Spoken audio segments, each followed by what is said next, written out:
ఆచార్య దేవా ఆచార్య దేవా ఏమంటివి ఏమంటివి ఏమంటివి ఏమంటివి జాతి నెపమున జాతి నపున సూత సుతుని కిందు నిలువ అర్హత లేనందువా. ఎంత మాట, I'm impressed, ఎంత Rade. మాట. I'm impressed, Rade. నా Doctor. full గా சொல்றேன் నాది. Fantastic, రా. ఫుల్ డైలాగ్ మీరే చెప్పేసేయండి. జాతి నెపమున సూత సుతుని కిందు నిలువ అర్హత లేదందువా. ఎంత మాట ఎంత మాట. ఇది క్షాత్ర పరీక్షయే గాని క్షత్రియ పరీక్ష కాదే. కాదు కాకూడదు ఇది కుల పరీక్షయేనందువా. నీ తండ్రి భరద్వాజుని జననం ఎట్టిది, అతి జుభుక్షాకరమైన నీ సంభవం ఎట్టిది. మట్టి కుండలో పుట్టిదివి కదా, నీది ఏ కులము.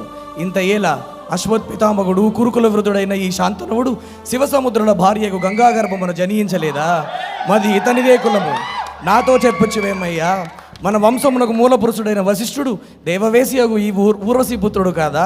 అతడు పంచమజాతి కన్య అయిన అరుంధతి ఎందు శక్తిని, ఆ శక్తి చాండాలంగనెందు పరాశరుని, ఆ పరాశరుడు పల్లెపడిచేగు మత్స్యగంధి ఎందు మా తాత వ్యాసుని, ఆ వ్యాసుడు విధవరాండ్రైన మా పితామహి అంబికతో మా తండ్రిని, పెను పితామహి అంబాలికతో మా పినతండ్రి పాండురాజును, మా ఇంటి దాసితో ధర్మ నిర్మాణచరుడిని మీచే కీర్తింపబడుతున్న ఈ విదురదేవుని కనలేదా.